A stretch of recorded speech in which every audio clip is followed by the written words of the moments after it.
Are you looking for affordable office space in Marion? The professional building located at 685 Delaware Avenue is the place for you. For more information, call 740-383-6803. Office space is now available.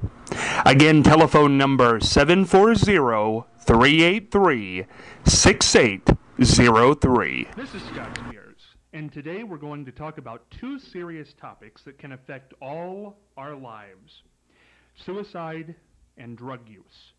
To discuss these very important issues, we are joined by the Adam H. Board Director, Jody Hodgins. Jody, how are you? I'm good, Scott. How are you? Doing very well. Glad to have you here, and I want to get this out of the way because I think it's very important that people pay attention or come to this. Operation Street Smart will take place on Tuesday, September the 4th from 6:30 to 8:30 p.m. at Tri-Rivers Career Center Auditorium. Pre-registration is encouraged but not required. If you'd like to pre-register, you can call 740-387-8531. I think that's a great idea. Jody, what will happen that night? Well, this is the second time we've had Operation Street Smart here. They were here in February of this year. Only in February they did a day-long program that was about 6 hours long. And essentially, this is an abbreviated version. Our goal with this is to increase the number of parents and everyday citizens that come out to this. These are law enforcement professionals with the Franklin County Sheriff's Department, and their whole job is to do undercover drug task force work in Franklin County. And I understand they do get loaned to other areas to help with that. But what they're going to do is talk a little bit about drug trends, talk about some of drug paraphernalia that they see, speak a little bit about the heroin epidemic and what they're seeing with heroin, and certainly talk about what they've learned from our local law enforcement about heroin locally. And they're going to just try to increase awareness among everybody about over-the-counter drugs and other kinds of things like bath salts and all of that kind of stuff. So our whole effort as an opiate task force and from the Adam Board is to just increase people's awareness about drug abuse and encourage parents then to take that next step to have that conversation with their own children. It sounds like a very important event that everybody should go for. And is there any cost to this event? No cost. This is free, and the Franklin County Sheriff's Department allows these officers to come to contiguous counties, which we aren't quite contiguous to Franklin County, but they have allowed them to come up here, and there is no cost. This is free and open to the public. Is there any age limit requirement? We really don't want people to bring children to this. This is not for children to get educated. Children know a whole lot more than most adults know. Young people are very aware, and they're also much more inclined to use the internet and other forms of social media to find these things out. So we really want this to be for people 18 and older to attend. You know, Jody, there was a press release that went out, and there were some very interesting statistics on that I want to read for people right now. 57% of prescription opiates are diverted for use by a person other than the one for whom it was prescribed. 57%. In 2010, 2 million people reported using prescription painkillers non-medically for the first time within the last year, nearly 5,500 a day. According to the Centers for Disease Control, one person dies every 19 minutes from prescription drug abuse in the U.S. In Marion County in 2011, there were enough opiate-based prescriptions issued to provide every man, woman, and child in the county with 78 pills. Those are startling statistics. It's shocking. If we look at that last statistic alone, if you would have gone back to the year 2000, we're talking about 6 pills for every man, woman, of child, and then fast forward to that year, and you're looking at an enormous amount of opiates coming out. And people will say, well, it's a prescription, it's safer. that means that it's okay for me to take. First of all, it's an opiate. It's just like heroin in many respects. It has that opiate derivative in it. The second aspect of that is when physicians prescribe opiate-based medication, they do so by prescribing a very specific amount to an individual. And that doesn't mean that it should be shared. That's one of the reasons we've partnered with the City of Marion and the Marion County Sheriff's Department and Angie Carbetta with litter prevention for the past 3 years to do the drug collection drives. And we do that. The next one is September 29th from 10 to 2 at the Marion County building. Again, a free way for people to get rid of their prescription medication no matter what it is. So it's pretty critical that people be aware of those kinds of numbers, and that you should never share medication with anybody, even if it's your spouse or your child. You absolutely shouldn't do that, because the number one way people are getting it is through diversion. It's absolutely an amazing problem. We always hear in Marion heroin now. That's the key word. How did this happen, and what's going on?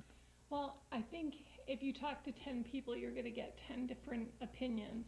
But if we look at some of the national data around opiate-based prescriptions, we believe very strongly that the increase in access to opiate-based prescriptions over the last couple of years, over the last 10 years, has caused the increase in heroin use, because if somebody is prescribed opiate-based medication and they do not take it as prescribed, then they're abusing that drug immediately. If they're taking more than the physician has prescribed, they're abusing that drug. So once they begin to do that, there becomes a problem with addiction. If they can no longer get that prescription, or it becomes too costly for them, then they turn to heroin, because heroin is relatively cheap when compared to a prescription. If you have an 80, oxycodone 80, and you want to sell that on the street, you're going to get a lot of money for that, whereas the same price you'd pay for one pill, you could buy a good amount of heroin with that would last you a much longer period of time. Really? I didn't realize. Absolutely, it's much cheaper. So that's that would seem like the obvious reason. Well, if they're going to heroin, you have to go back to why are they taking this? There are a whole bunch of different reasons people are abusing drugs, but we do know a lot of people are legally prescribed opiate-based medications, and then they get to a point where they are using a larger amount than they were prescribed. They become abusing that drug, and then when they can't get it, they move on to heroin. And it's become such a problem. It's just tough.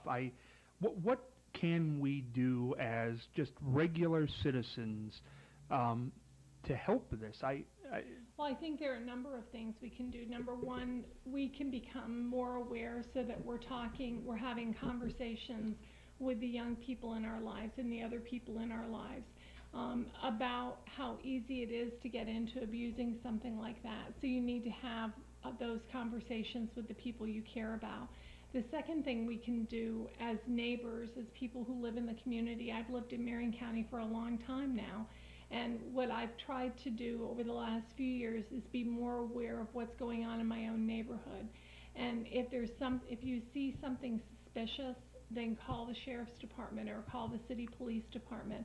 They may not be able to immediately make an arrest, because as we know, their numbers are down. It's more challenging for them to get everywhere, but they can begin building a case. We put together, as part of an opiate task force, a pamphlet called What to Watch For. And it's just a very simple checklist of things to be aware of in your community, to be aware of in your neighborhood, in your place of work, so that you are able to notice if there's somebody suspicious in the neighborhood. And report small crime. Even though it may seem insignificant, report that small crime, because again, they can start building a case. That's the second thing. The third thing we can do is to find a way to support treatment. It's really challenging for us. The ANA Board's one of our primary responsibilities is to fund alcohol and other drug treatment. So we serve both Marion and Crawford counties. we get in state general revenue funds to provide alcohol and drug treatment less than $48,000 in a year. I'm going to say that again because people say, no, that can't be right. We get in general revenue funds about $47,800 to serve both Crawford and Marion counties. You cannot provide drug addiction treatment without that, without funds. We are incredibly blessed to have two things in Marion County. One, we have a tax levy that was initially passed in 1981 and has been renewed since then. Without that tax levy, we would not have funds to provide the treatment that we do. The second thing we're really blessed with is to have a really significant network of people in the AA and NA community, Alcoholics Anonymous and Narcotics Anonymous. And I say we're blessed to have them because that becomes the support and safety network for people who are trying to get off drugs, whether it's alcohol, heroin, or cocaine, whatever drug they're trying to get off. This is part of that support and safety network. And I'm not sure anybody has any idea, unless you know some of the folks involved in NA and AA, the human good they do for our community every single day. And of course, they don't talk about it because they're anonymous, but go on our website, check out the different groups that are meeting. You'll see a real need for this kind of group because we have a listing of AA and NA meetings, and not just in Marion County, but in surrounding counties as well. I think the average question that somebody might have is, if we do, thanks to this tax, which thank goodness we have these prevention skills, what has happened to where it's ballooned the problem? Well, as the heroin and opiate epidemic has gotten out of control, I'm talking about the pill epidemic, you can see just the number of pills prescribed here. We have so many more people addicted now that it's difficult to stem the tide. We certainly do not have enough resources to provide treatment for all of those people. The other challenge that we have is a lot of times when people get ready to go in for treatment for heroin or opiate addiction, they want to go to an inpatient facility. And the reality is we don't have an inpatient facility, nor do we have the funds. It costs, if we were to send every person to detox at Maryhaven, we're talking $6,000 a person. That $48,000 isn't going to go very far when we're talking about that. So we have more people, we have less resources to treat people. The other thing is we have an HBO series on addiction that you should borrow, Scott, if you have an interest, because it really talks about how opiates begin to reside in a person's brain. And if I'm on prescription opiates and I try to get off, those opiate receptors kick in. And it makes it harder for people because they have a lot of craving with opiate addiction, more so than probably any other kind of addiction. And once that craving kicks into place and those opiate receptors flare up, it's really challenging for people to not want to use.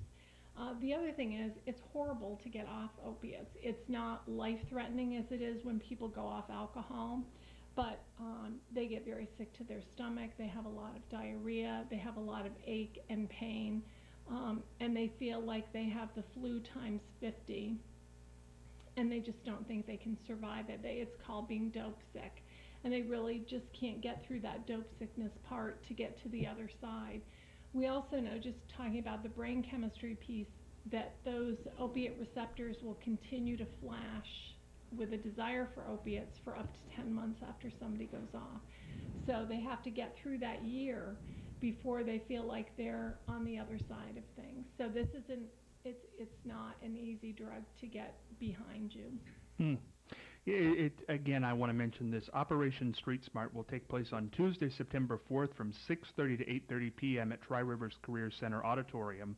Pre-registration is encouraged but not required. To register, you can call 740-387-8531. My goodness, it just is very important, I think, for everybody. Jody, before we let you get out of here today, though, I want to talk about something else that has been on my mind a lot because I think it's a growing problem. Correct me if I'm wrong, but suicide. Mm-hmm. Actually, Marion County has a lower than average in the state suicide rate. But I think that the whole issue with suicide is what, again, is the genesis of that. And we know if we look back at people that have had a suicide attempt and that have survived that attempt and we're able to forensically go back and look at what happened, we know that the vast majority of them, over 95% of them, are struggling with depression. And depression is just like any other illness. It's a brain-based illness, and it's not because people have weak will or bad character. Depression is an illness just like if somebody has heart disease or diabetes. In fact, depression is highly treatable and responds very well to both chemically based treatments like medication and talk therapy and support therapy. So a lot of times when people are really struggling with depression, they are in what one of the suicidologists that I've talked to calls they're in a black hole. And all they see is that blackness around them. They don't see any light. They don't see any way to get out of it. And it really chips away at their desire to move forward. What we really are trying to do and have been trying to do with part of our Suicide Prevention Coalition is to encourage every individual to know a little bit about the signs of suicide and to remember 3 words, ACT. And the A stands for acknowledge. Talk to your friend, the person you care about. Acknowledge that you're seeing some signs in them that seem to be different and let them know you're worried about them. The C stands for care. Tell them you care about them, you think that you can get them help, you think they can be helped, and let them know that you're not going to stand by and do nothing. And T is take action, take them to somebody. Don't just simply rely on their word to say they're going to do something. Grill them, push them, use what we call the S word, say suicide out loud to them, because you need to diffuse the power of that word, and you need to let them know there's something on the other side of that. I lost one of my sisters to suicide in 1999, and this is what I learned about her illness over many years. She wanted the same things all of us want. She wanted employment, she wanted friends, she wanted to be part of a community. And she struggled with an illness called manic depression, bipolar disorder. And as she continued to struggle with that, she had some periods of time she would do very well. She had periods of time she would medicate herself with alcohol because of that depression, that bipolar disorder. And unfortunately, she lost her battle, and she did complete suicide. And I don't want that to happen to any other family. It's a horrible thing for families to go through because you feel always that guilt and that wondering of what you didn't do that you could do. I'm not any different than anybody else. I have that guilt. I wonder what I could have done that would have been different for her. So what I encourage people to do is to really learn a little bit about the signs of depression. You can always go to the Adam Board website. We have a lot of different things on there. It's www.mcadamh.com. And we've got a whole little signs and symptoms of depression and suicide on there. We have to just educate ourselves in general. I think this is part of your mission, Scott, to provide some education to the community, and I'm all for that. And we can go to the library. We have a great library here. There's always the internet. There's great ways to learn something, but we have to use that knowledge and that power and have it touch another human being. Being that it's so personal with a sister committing suicide, do you ever, I don't think you ever get over a death, but does it ever get any better when a suicide happens? That's so tragic. No, there's a wonderful saying about suicide loss, and it's called a complicated loss. When certain people will pass away, may have, when my parents each died, when my father died first, people are sad for you, but you expect that a parent is going to go, before you. When somebody dies from suicide, people don't exactly know what to say to you. And in that complicated loss, it complicates your interaction with other people. Some families are just very uncomfortable about saying that that's how their loved one died. And in that complicated loss, we sometimes lose sight of the fact that these illnesses very often run in families, because depression, bipolar disorder, schizophrenia, those are all illnesses that will track through families. So I had to go back and look at family history of depression in my family. I had to be very aware and talk to both of my children about that. I think my son was a senior in high school when my sister died. So we'd already had those discussions about depression before, and certainly I had those with my daughter, but we have to just be less embarrassed and more willing to open up and talk about these things. Even if somebody has had a suicide attempt in the past, we know that's a risk factor for attempting a suicide again. We have to talk to kids about those kinds of things. Don't let it be the dirty family secret, because it isn't. These are mental illnesses just like any other health illness we have. It's a disease, not a disgrace. Absolutely. That's a great way to put it. Absolutely. I think that's very important. Jody D. Hodgins, Adam H. Board Director. Thank you so much for coming in today. Thank you. It's been very important. Catch you next time.